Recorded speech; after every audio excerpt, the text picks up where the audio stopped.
भारत माता की वंदे मातरम, वंदे मातरम, वंदे मातरम। अभी नहीं तो कभी नहीं, अभी नहीं तो कभी नहीं, अभी नहीं तो कभी नहीं। सबका सैनिक संघर्ष कमेटी जिंदाबाद, हम सबका सैनिक संघर्ष कमेटी जिंदाबाद, सबका सैनिक संघर्ष कमेटी जिंदाबाद।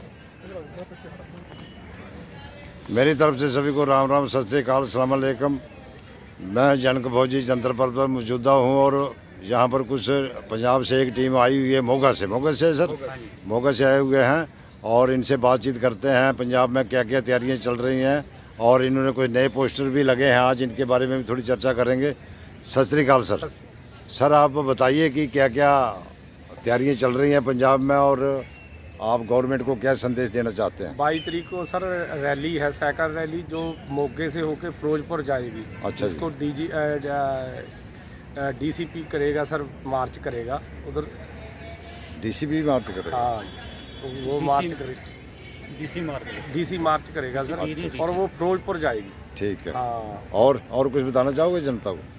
बस ठीक है सर। अब मैं तो सभी सैनिकों को कहना चाहता हूँ कि जंतर मंतर पर आओ सर, तभी सरकार को पता चलेगा कि अब हम घर बैठे ही थोड़े दूसरों को देखते रहेंगे। ठीक है। हाँ जी सर, आप कुछ बोलना चाहेंगे? ठीक है, सारा नु सहयोग देना चाहिए जी, सारे को सहयोग देना चाहिए। सभी को आना चाहिए सर। जो 25 तारीख को रेल रोको है उसमें भी बढ़ चढ़ कर हिस्सा लेना चाहिए। हाँ, उसके ठीक लिए है। भी हमारी और भी टीमें पीछे तैयारी कर रहे हैं, वो भी अच्छा, पंजाब में क्या क्या तैयारी चल रही है ट्रेन रोकने की? वहाँ पर कोई तैयारी चल रही है? हाँ जी, वहाँ पे मतलब डिस्ट्रिक्ट लेवल पे जो कमेटियाँ बनी हुई है वो बंदों को जागरूक कर रही है। वहाँ पे कल मोगा में हमारे साहब का संघर्ष कमेटी ने डीसी साहब को मांग पत्र भी दिया है इसके लिए। और 25 तारीख को पूरे जोर शोर से जोश में आएंगे जवान यहाँ पे। ठीक। ये हैं स्वामी सर राम राम। नमस्ते सर, आप बताइए, कोई 2 नए पोस्टर लगाए हैं, इनके बारे में थोड़ा आप विस्तार से हमें बताएंगे और आम जनता को भी पता लगे कि ये नए पोस्टर कौन से लगे हुए हैं। सर, जंतर मंतर पे जो हमारा आंदोलन लगातार चल रहा है, अभी नया पोस्ट आज लगाया है 25 नवंबर को जो रेल रोको आंदोलन का है वो उससे संबंधित है। 25 तारीख को 25 नवंबर को सभी नई दिल्ली पहुंचिए। 11 बजे हम नई दिल्ली रेलवे स्टेशन का आउटर में दोनों साइड पे हम लोग अपना जगह पर खड़े हो जाएंगे। प्रशासन हमें तोड़ेंगे, निकालेंगे, अरेस्ट कर देंगे, जेल भर देंगे, सब चीज़ें इसके पीछे का जो है वो तो हमारा उसका अंदर का ड्रिल है, सभी जानता है, सब सेना में नौकरी किया है। और दूसरी बात है, अगर हम लोग ने जो सैनिक बनकर अगर देश सेवा की है तो हम पाकिस्तान को जो अंदर आने नहीं दिया, अगर हमने चीन को अंदर नहीं आने दिया तो फिर हम ट्रेन को अगर रोकने में क्या दिक्कत है? कोई दिक्कत नहीं। ये मजबूरी हमारे ऊपर थोपा हुआ है। हम लोगों ने 9 महीने से हम बैठा हुआ है। हम एक दिन अचानक आके ट्रेन को रोकेंगे करके सरकार को नहीं बोला। हम लोगों ने लगातार 9 महीने से हमने संवैधानिक तरीक़ा से सरकार के पास हमारा मेमोरेंडम दी है। सरकार ने उसको अनदेखी किया और सरकार ने हमारा ही बीच में हमारा टांग खींच के तोड़ने में लगा दी, जो कि हम लोग ने संज्ञा दिखाया और संगठन दिखा दिया, लेकिन आखिरी में हमें फिर संज्ञा में ही आ गया। लेकिन एक बात अभी कहना चाहता हूँ, जो देश भर का पूर्व सैनिक जैसे जवान जितना भी है सब जागरूक हो चुका है। उनका सामने एक मजबूरी भी है, जो कि वो किसी जगह पर सिक्योरिटी गार्ड का सेवा कर रहा है, वो कॉन्ट्रैक्ट इसमें होता है, जो मतलब उसी का कॉन्ट्रैक्टर हमारा अफसर होता है। सभी आदमी इस चीज़ को ध्यान रखें, जो कि जो कॉन्ट्रैक्टर अगर हमारा अफसर है तो वो वहाँ से यहाँ पर आके वापस जाएगा तो उनके पास नौकरी नहीं रहेंगे। नौकरी बहुत बड़ी ज़रूरी है जो हमारा पूर्व सैनिकों को, जो कि कर्जा में है, उन्होंने बैंक से लोन भी लिया होगा, जो कम उम्र में आया हुआ है, तो उनका उसी के ऊपर उनका टेंशन भी है। लेकिन वो यहाँ आएगा तो उनको वापस जाने से नौकरी नहीं रहेंगे। इसी का धमकी भी हो रहा है हर जगह पर, ये भी हमको रिपोर्ट मिल रहा है। लेकिन हमारा इधर बुजुर्ग दिखाई दे रहा है। लेकिन एक दिन के लिए आप अपना जगह पर भी जो आप रहते हो, मजबूरी में जो जितना भी हो सकता है जंतर मंतर पाइए। लेकिन अगर किसी कारण अगर वो नहीं आ सकता है तो उनको मजबूरी हम समझ सकता हूँ, लेकिन बिल्कुल वाच करिए। जो अगर हम लोग अरेस्ट हो गया तो फिर जेल के अंदर चला गया तो इतना आसानी से तो ये होगा नहीं है। हम आपको ये भी बात बता रहा हूँ, जो कि हम लोग कोई भी ऐसा कोई चीज़ नहीं मांगा है। यहाँ पर हमने 9 महीने से देखा है, हर एक लोग ने यहाँ के मांगा हुआ है। तो जो हमारा मांग करने का तरीका है उससे भी संवैधानिक तरीका हम लोगों ने अपनाया था, जो कि बाकी लोगों के जैसा नहीं है। लेकिन अगर ऐसे होता है तो देश भर के पुरुष सैनिक जो बाहर निकलेंगे बैनर लेके, उसके बाद वो कोई संगठन या राजनीति जो कोई नहीं देख पाएंगे। इसलिए नहीं देख पाएंगे, मैं आपको बता रहा हूँ, उसमें भी एक मजबूरी है, जो कि जो राजनीति से जुड़ा हुआ है संगठन का जो ऊपर बैठा हुआ एग्जीक्यूटिव कमेटी, लेकिन संगठन के नीचे जो काम करने वाला जो पूर्व सैनिक है वो किसी न किसी जगह पर ड्यूटी कर रहा है। उसका आधा हिस्सा तो अफसर खा रहा है, बाकी आधा हिस्सा से अपना घर चला रहा है। उसको एक मजबूरियाँ भी, वो उसी में से जो मेंबरशिप देके अपना संगठन को पता बना कर रखा है और संगठन का चुनाव करके उसके अंदर पदाधिकारी को बना कर रखा है। वो लोग किसी ना किसी तरीके से अफसरों को गोद में चला जाता है, नहीं तो राजनीति को गोद में चला जाता है। इसी का धोखा हम मरने तक हमें गुलाम बना कर रखा गया है। इसलिए जागिए, अब आप जाग चुका है। आप जंतर मंतर पे भी हमारा आखिरी लड़ाई है, जो हमने जंतर मंतर से हम 25 नवंबर को रेल रोको करेंगे। तब तक यहाँ पर आपको कम स्ट्रेंथ दिखाई देंगे, सांकेतिक धरना दिखाई देंगे, जो कि बाकी हर राज्यों में इसका तैयारियां कर रहा है। पैसा बहुत कम है हर एक संगठन के पास, जो कि वहाँ से यहाँ आके वापस जाने में उनको पैसा बहुत खर्चा होता है। तो ऐसे में हम भी उनको खर्चा नहीं कराना चाहता है। 25 तारीख को बढ़ चढ़कर हिस्सा ले लीजिए। अगर आप जेसीओ है, जवान है, आप बीजेपी से है, अगर आप आम आदमी पार्टी से है या कांग्रेस से है, लेकिन अगर आपका रैंक जेसीओ जवान है तो आपका हक का लड़ाई यहाँ चल रहा है। आप यहाँ पर पहुँचिए। अगर ये एक नारा आप याद रखिए, अभी नहीं तो कभी नहीं। अगर इस बैनर सबका सैनिक संघर्ष कमेटी ने यहाँ से खोल दिया है, फिर आप लोग 75 साल पीछे चले जाएंगे, इससे ज़्यादा गुलाम बन के रहेंगे। इसलिए बढ़ चढ़ कर हिस्सा ले लीजिए, जो हम लोगों ने यहाँ से आह्वान किया है। 25 तारीख को आप लोग पहुँचिए नई दिल्ली। अच्छा सर, आप एक बात बताइए, आपने बोला कि 25 तारीख को जो है वो रेल रोको आंदोलन है और काफ़ी भारी संख्या में जनता को बुलाया गया है, तो क्या सिविल जनता को प्रॉब्लम नहीं आएगी? देखो, सिविल जनता से हम इस विषय में माफ़ी चाहता हूँ। हमने सिविल जनता को ये भी कहना चाहता हूँ, हम लोग अचानक एक दिन नहीं आया है।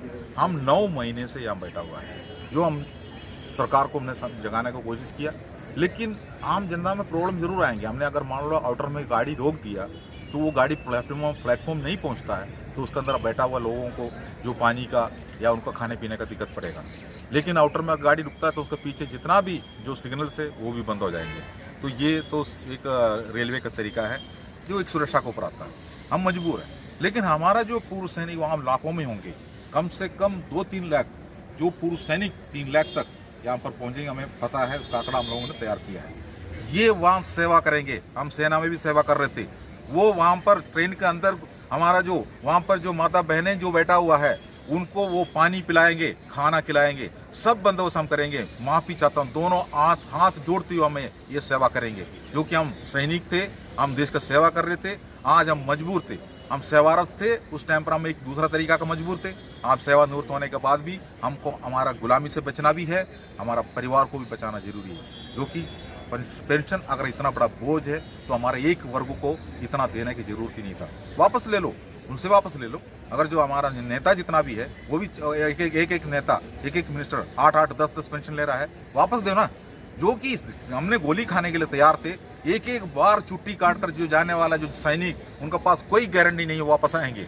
ऐसी नौकरी करके आया हुआ है, तो हमने जब सेनानिवृत्त होकर आने के बाद हम लोगों को रोड में बिठाया गया है। यही मजबूरी थे, इसलिए हम देश के जनता को बताना चाहता हूँ, हमारा मजबूरी को समझिए। हम आपका सेवा जरूर करेंगे, लेकिन हमारा मजबूरी आपको समझना जरूरी होता है। अच्छा, फिर आप ट्रेन रोकोगे तो गवर्नमेंट तो इतनी पुलिस लगा देगी कि आपको उसी टाइम अरेस्ट कर देगी, ट्रेन तो आपको रोकने नहीं देगी। तो आपके पास क्या प्लानिंग है कि आप जो है वो ट्रेन रोकोगे? देखो, हम सुरक्षा व्यवस्था में नौकरी करके आए हुए हैं। सबसे बड़ा ऊंचा सुरक्षा व्यवस्था होता है, वो हमारा देश का सुरक्षा व्यवस्था ऊंचा होना ही चाहिए। हम बता रहा हूँ, हमारा सुरक्षा ही आगे बढ़े, हम फेल हो जाए। लेकिन हमने क्या किया है, क्या संदेश दिया है, हम सरकार को क्या लिख के भेजा है, इसमें ये देखने के लिए हमारा होम मिनिस्ट्री हो, हमारा डिफेंस मिनिस्ट्री हो, हमारा जितना भी जो नेता बैठा है, हमारा जो प्राइम मिनिस्टर हो या राष्ट्रपति हो, वो उन्हीं के एक टेंशन वाली बात है। अगर वो अपना फोर्स को लगा दे, जो भी करना वो कर ले। लेकिन जो ये आपने सही बोला है, हम अरेस्ट करेंगे, लेके जाएंगे। जो अरेस्ट करना, पुलिस थाना में जो लॉकअप रखा हुआ है और जो अदालत रखा हुआ है और जो अपना जेल रखा हुआ है, ये सब इस्तेमाल करने के लिए तो दिया है, तो इस्तेमाल हो जाएंगे। हमारा नसीब में अगर लिखा है, हमारा हक लेने के लिए हम लोगों को वहाँ पर जाना पड़ा, तो हम लोग वहाँ भी जाएंगे। जो हमारा सरकार और उनका सुरक्षा, हमारा देश का सुरक्षा, ये ऊंचाई रहे, लेकिन हम अपना मंजिल तक पहुँचेंगे। अच्छा, फिर आपने एक जो मेमोरेंडम दिया है उसमें आपने लिखा है कि निश्चित काल के लिए, तो उसकी क्या प्लानिंग है आपकी? जो निश्चित काल के लिए आप करोगे, इसको कैसे करोगे निश्चित काल के लिए? देखो, पुलिस हमें अरेस्ट कर देंगे। जो हमने ये भी देखा है, वो किसी पुलिस का गाड़ी में बिठाएंगे, वो हमें कई किलोमीटर तक घुमाते रहेंगे, वो हमको छोड़ेंगे नहीं। उसके बाद अगर मान लो थाने में लेके गए, हमारे ऊपर केस फाइल कर दिया, तो फिर हमें वो जेल भी भेज सकता है। तो ऐसे हम जेल में चले जाएंगे तो फिर जमानत लेने के लिए या कुछ ना कुछ काम के लिए हम लगे रहेंगे। लेकिन हम बता रहा हूँ, हम तो जमानत लेंगे ही नहीं, हम तो बिल्कुल जमानत नहीं लेंगे। उनको जेल में भरते रहो, जो भी जितना भी पूर्व सैनिक है उनको आप जेल में भरते रहो, हम जमानत तो नहीं लेंगे। लेकिन अगर मान लो ये हरकत नहीं करना करके अगर सरकार सोचती हो तो हमें छोड़ दे। जैसे छोड़ दिया फिर हम रेल पटरी में पहुंचेंगे। इसी को बोलता है अनिश्चितकालीन। इस अनिश्चितकालीन आंदोलन का मतलब यही है, हमें छोड़ दिया दोबारा हम रेल पटरी में पहुंचेंगे। अगर हमें नहीं छोड़ा तो हमें जेल के अंदर डाल दो, हम जमानत भी नहीं लेंगे। क्योंकि और हमारा हर राज्य में जो पूर्व सैनिक संगठन रहता है वो मजबूर हो जाएंगे, वो राजनीति भी उसको उस टाइम पर मजबूर हो जाएंगे। उनका संगठन में जो अधिकारी बैठा वो भी मजबूर हो जाएंगे, जो कि उसके अंदर जो मेंबरशिप दे के जो बैठा हुआ है जो पूर्व सैनिक है वो आवाज़ उठाएंगे। वो बोलेंगे हमारा जो सैनिकों को उधर जेल में बंद किया हुआ है, तो वो भी अपना धरना देने के लिए बाहर निकलेंगे। इसका सारे जवाब सरकार को देना होगा। अच्छा, सरकार को आपने मतलब आपकी डिमांड क्या है सरकार से, कि क्या आप चाहते हैं उनसे कि हम ट्रेन नहीं रोकेंगे ताकि ये आवाज़ आपकी गवर्नमेंट तक पहुंचे? हमारा डिमांड यही है, जो 3 रिटायर्ड सुप्रीम कोर्ट का रिटायर्ड जज का जो जुडिशरी कमेटी और उसका जो चयन करने वाला जो काम है, हमारा माननीय जो सुप्रीम कोर्ट जज द्वारा ही होना चाहिए, जो कि सरकार हम किसी जज ना दे। और दूसरी बात ये भी है, 3 महीने के अंदर उन्होंने सरकार को हमारा विसंगति या हमारा जो भी है, जो भी हमारा फेवर का हो या हमारा खिलाफ हो, वो भी रिपोर्ट देंगे। लेकिन जब तक ये नहीं होंगे, हमारा अधिकारी का कोई भी जो कमेटी बनाकर हमारा सामने मत भेजो, जो कि हमारा अधिकारी नहीं हमको यहाँ बिठाया हुआ है, उनको ऊपर हमारा कोई विश्वास नहीं है। इसलिए हमें जुडिशरी कमेटी चाहिए। सरकार जुडिशरी कमेटी देंगे तो हमारा अनशन उसी दिन बंद हो जाएंगे। तो ये थे हमारे साथ बालाकृष्ण जी। मैं जनक भौजी जंतर मंतर से। इस चैनल को ज़्यादा से ज़्यादा शेयर करें और सब्सक्राइब करें। इसी के साथ जय हिंद, जय भारत।